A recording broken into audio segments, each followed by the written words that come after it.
kickoff return in general from the game due to injury-related reasons. At least that's the what the NFL tells us, and I think that's partial truth, but not complete truth.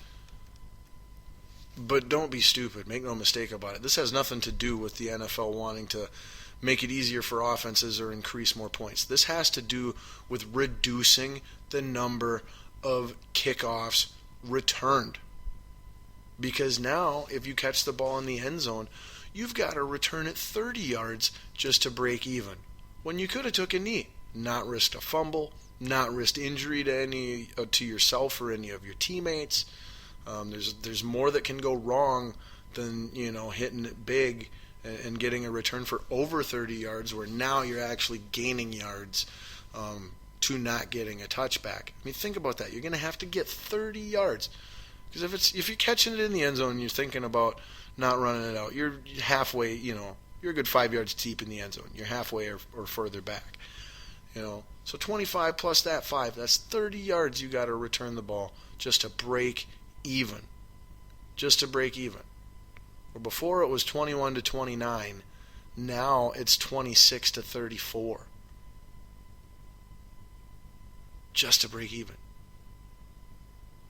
So they're trying to discourage any balls that are caught in the end zone from being run out, because they want to eliminate injuries. They want to eliminate that play. They don't like that play. It's extremely fast. It's extremely violent. It's extremely dangerous. Whether that be their entire reason for wanting to eliminate it, again, I don't think that's the whole picture, but it's a part of the picture. I definitely will acknowledge that. But so again, I don't like it. I like the kickoff return. And I played kickoff return both sides, kickoff team and kick return team, in my playing football days. And yeah, it's scary as shit. And it's extremely dangerous. But it's part of the game, and there's nothing wrong with that. And when you have the proper coaching and techniques and athletes that are capable of doing the job, there's nothing wrong with the way it was set up. It just, they moved the kickoff line up 5 yards to help out, pussy-footed kickers that can't kick it very deep. Then now they add an extra 5 yards reward if you take the touchback and play it safe. So I don't know. I don't like it, but it's not going to change things too much, and nobody's really going to complain about it. People are still going to, when you got a guy like Cordero Patterson, who is a legitimate threat to go all the way, you're still going to get guys catching it 8-9 yards deep, taking it out, trying to hit the home run. But if it is if it isn't the first opening play, if it isn't at the end of a half, look for the coaches to highly encourage taking the knee instead this coming season. All right, final NFL news. Trey Walker, sad news. Young man, like second or third year player for the Baltimore Ravens, passed away this past week. Very sad. He was really, really close to Teddy Bridgewater. I want to say they roomed together at some point in their lives. I'm just really sad. So condolences to all of Trey Walker's friends and family members. And then in final NFL news, interesting and extremely fitting, I think it's the best choice they could have made. If you're a fan of the HBO series Hard Knocks, where they document a football team during preseason every year, they have chosen and announced that the formerly St. Louis, now first-year Los Angeles Rams will be the team selected for that show this year. And with it being their first year in Los Angeles, moving to Los Angeles, just all the uniqueness to that, and then just the way that the show can help build media hype. Like, it's a match made in freaking entertainment heaven on all sides, where everybody's winning. So again, the Rams will be your featured team in this upcoming year's HBO Hard Knocks series. All right, well, that brings us to our final topic of the day, which will lead us into our Balls Deep thought of the day, and that is the world of pro wrestling. Now, I am actually not going to start with WWE. I'm going to start with Lucha Underground, because Lucha Underground this week, Aztec Warfare, their version of the Royal Rumble, was freaking off the Chizane. It was amazing, and the numbers backed it up. While 2 weeks ago the episode had rare low ratings, and we commented on that, this week's episode, the first airing of it, had an all-time high for Lucha Underground in viewership, and it cracked for the first time ever the cable top 150, reaching number 137. So congratulations to Lucha Underground on that, as well as a phenomenal show. Oh my gosh, I don't want to spoil it too much, but tons of debuts, both for season debuts, wrestlers we haven't seen yet this year that we saw last year, as well as multiple new wrestlers. Title up for grabs in the one match. It's one match for the entire hour. 20-man Royal Rumble match, but instead of throwing people over the top rope, you have to pin them or make them submit. It was just fantastic. Dario Cueto returned and unleashed his monster brother before it was all said and done on the Temple. Not going to give you results, but holy cow, if you watched it, good for you. You were rewarded. It was one of those where just literally every 15 to 30 seconds, we were shouting at the TV going, oh, and standing up, and just like, it was amazing. It was one of those classic Lucha Underground episodes that will blow your mind no matter who you are. You could watch that same episode 20 freaking times in a row and it won't get old. It won't lose its impressiveness. Just amazing. So if you watched it, good for you. If you didn't, shame on you. It's not too late. Go find it, whether it be on the internet or on the El Rey Network rerun sometime. You gotta, oh man, it was amazing. Lucha Underground, best wrestling TV show ever. It just, oh my gosh, it's so not even close. It's so not even close. But anyway, moving on to WWE, we are just 2 weeks away from WrestleMania 32, and that means that next week we will have my exclusive WWE guru expert extraordinaire, the one and only Doug Sanders, on the show doing our second annual WrestleMania preview extravaganza, where we will be going over the entire match card. We will be, giving you picks and just getting you as hyped up and ready for to enjoy WrestleMania 32, Sunday, April 3rd. Yes, Sunday, April 3rd. So looking extremely forward to that. Since we've got tons of WrestleMania WWE to discuss on next week's show, I won't really fill you in on anything that's happened Raw-wise or what else. We'll just talk everything next week. But it will segue us into our Balls Deep Thought of the Day. Balls Deep Thought of the Day is revolving WWE for all my fellow WWE fans.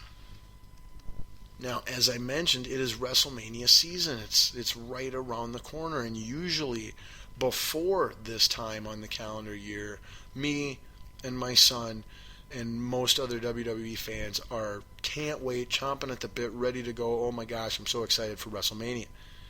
That is not the case this year at all. It doesn't even feel like WrestleMania is about to happen. It just, man, like I said, we'll talk matchups next week, but it does not look like it's going to be a good WrestleMania. WWE for the past year has not been good. Weak product, and a huge factor role in that has been the plague of injuries in the WWE. I will give you names: Sting, Seth Rollins, Daniel Bryan, John Cena, Randy Orton. I mean, these are some of the biggest names that they've got in the company, and that's not all of them. That's just a few off the top of my head. There's tons of mid-level guys like Cesaro that had tons of momentum and push and timing and everything, and then just something went wrong. Injury went wrong. Tyson Kidd, another one. Neville now. But I'm going to get real quick to where that leads me to balls deep thought of the day. Injuries has been the story, and the product has become crap, and a huge reason. We all blame it on the writing, and it wouldn't be crap if the writing was good. If creative on WWE was good, we'd still have a great product. Sami Zayn, another name, been injured. But the WWE has always been able to overcome crappy writing and crappy creative with big-time superstars. We saw that at last year's WrestleMania, actually. They just kind of threw a bunch of matches together with big names, and, it was like, I'm not feeling this, and then watched it and was like, oh, yeah, this works. This was pretty good, actually. Not great, but pretty good. Very acceptable. But with the current state of the WWE right now, and where it's been the last year, just no reason to really be realistically optimistic coming into this WrestleMania. And like I said, all those superstars who are injured, all those superstars I said, with the exception of Sami Zayn now, are currently injured and will not be participating at WrestleMania. Daniel Bryan had to full-on retire from wrestling, period. So let's get to balls deep thought of the day for this week, and it is this. If you, and this is mainly for my wrestling fans, but if you're not a wrestling fan, you can still form an answer and an opinion based off of what little you know, or just pick somebody. It doesn't matter. If you could undo, meaning it never happened and they wrestled the whole time through that they were out and were still wrestling now, if you could undo one WWE star's injury or injuries from the past year, in the interest of what would be best for business for the WWE as far as keeping the product good, not as far as who's your favorite, just who you enjoy watching the most. I want you to make this a business decision, okay? If one of these people could have not missed any time this whole entire year and be wrestling and ready to go for WrestleMania, which one injury would you undo? Which one superstar would you have back now and have had that whole entire time? Daniel Bryan and John Cena are two very good answers that it's hard to argue against either way. But I'm just going to give you one more name, and it is my pick, and it is Seth Rollins. I pinned back specifically when Seth Rollins had to vacate his title and left. That is officially when WWE went from, really crappy at times, but really awesome at times still too, to, okay, we're just in a whole new phase of funk.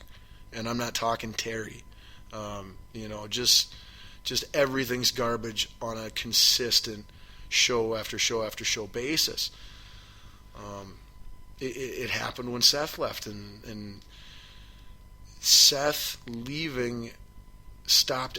It didn't stop, but it really complicated and changed everything that they had big picture, because Seth was such a part of the big picture. He was the first new guy. He was his era and generation's Shawn Michael, and he had this huge storyline with his two former team partners of the Shield in Roman Reigns and Dean Ambrose, and then how those storylines were going to intertwine and play out over a long period of time and build all of the stars, and this whole new era of new stars, which is desperately needed to get away from using people like Kane and Big Show ever, let alone on a regular basis.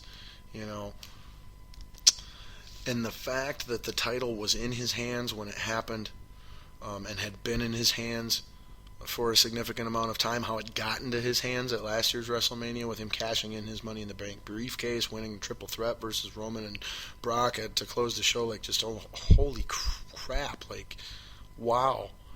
This guy was, they had a lot of eggs in this one basket, and then they were going to distribute, those eggs to other baskets, and hopefully they were going to multiply at the same time, and blah, blah, blah. But that all went out the window, and everything changed when that happened. When Cena went out, yeah, it was big, but not the trickle-down effect I don't think that Seth had. Same with Daniel Bryan. Huge,